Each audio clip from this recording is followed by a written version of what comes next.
Hello everyone and welcome to Broadband Deployment News. Today I'm going to be talking about some new maps that the state of Ohio put out about the state of broadband in the state of Ohio. I'll be right back.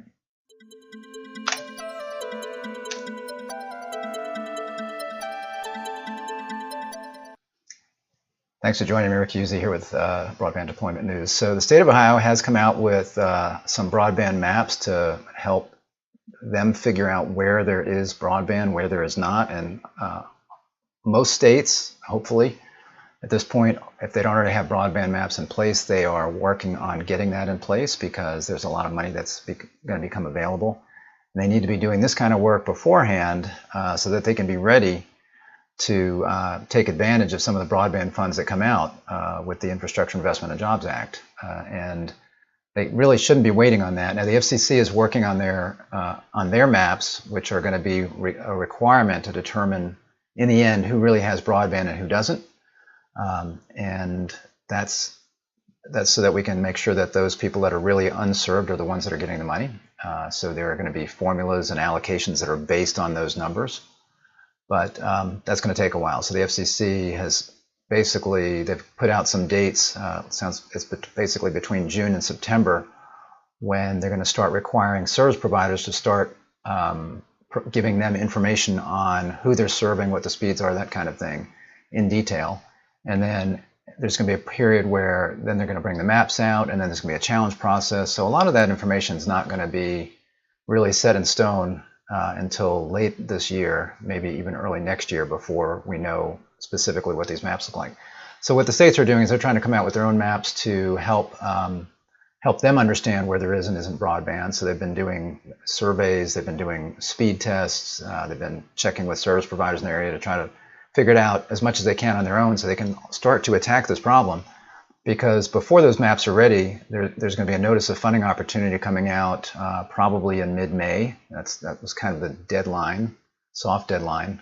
I guess I could extend past that, but per the act, it's supposed to be 6 months from when it was signed. So it was signed on November 15th, and so that would make like May 15th or so the time when these notice of funding opportunities need to come out from the NTIA. So the NTIA will at that point send out these notice of funding opportunities, and the state has to send in a letter of intent, and then they've got to engage with stakeholders. There's a 5-year plan. There's a lot that's got to happen during that period of time. So again, the states really need to be getting on the ball now to figure out, talking with stakeholders and figure out what areas they really need to be focusing on so they can do some of that work. And that's what Ohio did here. So I'm going to show their map. It's a little bit different than other maps that I've shown before because in this case, a lot of times you'll go to click on the map and it's interactive, but in this case it opens a PDF. So it doesn't seem real helpful, because you can't, on a lot of the maps that are out there, you can click on these areas and it'll tell you what census block or census grid it is, and then it'll tell you kind of the percentage of that particular area. So this does give you a visual representation, but that's pretty much it here on this portion of this map. But what they do also have on here is they've got a list of counties, and you can click on any of these counties and then you can get details about that county. So it's kind of like a little fact sheet on each county about what the broadband looks like there. So kind of give you a lay of the land. So you're looking at this, and obviously we see, what they have here is basically, if it's dark red, it's 0 to 9 megabits per second. So that would be, obviously, that's real slow, right, as far as broadband goes. Then you've got 24 megs down to 10 megs. So that right there is just below the threshold for unserved. So unserved is 25 by 3 as far as the FCC goes, and then also the Infrastructure Act. You're unserved if you're getting less than 25 by 3. So that would be the deep red and the orange here would all fall in that category. Then you got 25 by 49, you got 50 by 100, and then you got over 100 megabits per second. And you can see kind of the lay of the land here. You see these patches of green. A lot of it is orange and red. And if you look at the state of Ohio, you can kind of see what's what here. So you've got Cincinnati and Dayton kind of in this area. You've got Columbus here in the center. You've got Akron and Cleveland up here. You've got Youngstown over there. Up here you've got Toledo. So again, if I go back to the map, You can see again Cincinnati here. You've got Columbus. You got Cleveland. You got Youngstown. You got Akron. So you can see why, obviously, these cities are going to have their broadband. That's why the map is going to look like this. Then you've got an area down here, or other areas. You've got lots of deep red areas. I was going to specifically look at these areas to see what's going on here. But then, like I mentioned, you can go to the map and you can pick a county, and I did pick a few counties. This is Franklin County. So Franklin is where Columbus is. So again, if we look at the map here, you got Columbus, center of the state. That is generally this area here. And if you look at the county where Columbus is, Franklin County, you can see that what we would expect, a lot of it is green, and it gives you some details on that. You've got here it's showing you 11% of the populated area and 2% of the households don't have a minimum of 25 by 3. So those would be considered unserved. And again, those are going to be the red and orange areas on the map. The rest is showing as served. And it shows you some population here. It says 534 million, I guess it is miles of the populated area, square miles of the populated area, or 59 square miles are unserved. So it tells you the populated area and how many square miles are unserved. And then the number of households. So out of 581,925 households, 14,051 are below 25 by 3 are considered unserved. And then out of those, 26% of these 14,000 are below 10 by 1. So that's about 3,600 households. So that is in Franklin County, again, which is where Columbus is. So that's one of the better served areas on the map. Then you've got Montgomery County. That is where Dayton is. So again, back to our map here. So you've got Dayton is right here, a little smaller city, kind of a, connected somewhat to Cincinnati. If you look at the big map, you can see that, you've got these two cities pretty well served. So it's kind of connected up here. So when we're looking at Dayton, we've got 30% of the populated area and 6% of households don't have the minimum of 25 by 3, so those would be unserved. And again, that's your red and orange. 461 square miles of populated area, and out of that, 138 square miles are unserved. And then you've got 243,000 plus households. 14,680 are unserved at 25 by 3, and a full 40% of those are below 10 by 1. So about almost 6,000 households are below 10 by 1 in that county. And then I thought I'd look at a slightly smaller city, which is in Allen County, and that is Lima. So if we look at Lima, that is right here. You can see, these are all pretty good sized little towns. Lima's a pretty good sized town. So if we look at that on that map here, that's probably this, I believe, is what we're seeing there.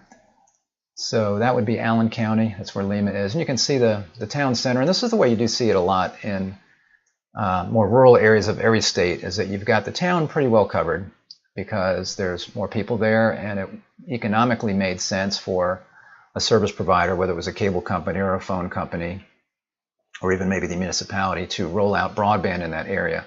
But then getting to these outskirts of the city are where the issues are. And that's where entities like EMCs can help, or public-private partnerships within maybe an EMC and a phone company, that kind of thing, are what are being looked at now to get broadband to these outside areas. And these are the areas that are going to be targeted, obviously, by these new broadband funds, or all these unserved areas. So here in Allen County, you've got 64% of the populated area, and 18% of households don't have access to the minimum 25 by 3. So it's a large area. It's not as big a percentage of households relative to that, because you got fewer people living in these areas here. So you got 18% of households don't have access at 25 by 3, 403 square miles. Out of that, 258 square miles are unserved. And then again, we've got our households here. So we've got 47,000 households approximately. Out of that, 8,400 or so are unserved at below 25 by 3, and a full 60% of those are below 10 by 1. And then I wanted to look at a couple of these counties down here. I just wanted to see what they look like. It's just like they're bright red. I forgot to pull those up. So these are right on the border with West Virginia. If you look on the map, there's not really much going on there. In fact, you see they're kind of dark green, so I suspect that there's lots of farmland or mountainous kind of land down here. Where are these counties that I was going to look at? So basically, these are the two counties I was looking at, were somewhere in this vicinity, right in here in this green area. So as I zoom in there, there's not much. You still got people living here. See, that's the thing, and that's where we have this issue. Is you got people living in these areas. It might be mountainous, with this being next to West Virginia. There's probably kind of mountainous area. It's a little bit harder to serve topographically, as well as, again, fewer customers to pay for your service, more miles that you have to run, so it's just less economical. These are high-cost areas, so that's the reason that this would be more unserved. So if we look at these counties, let's see, there we go. So this is the first one I looked at. So Belmont County, I believe this was a little lower down on the map there. So you got 73% of the populated area, and 34% of the households don't have minimum 25/3 access, so they're unserved, and you can see that's reflected on the map. So you got the red and orange areas outnumbering the green areas in a county like this.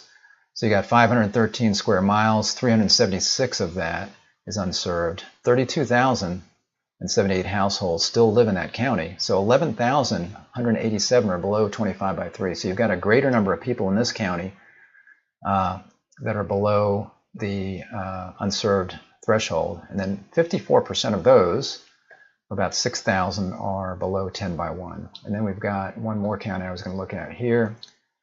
This was just north of that, if I remember, Monroe County. So again, that's in that deep red area, and you can see this is even deeper red. So you've got 96% of the populated area, and 88% of households do not have access to 25/3. So obviously the vast majority of this county is unserved. Now, what about the number of people? So there's fewer people here, but there's still a number.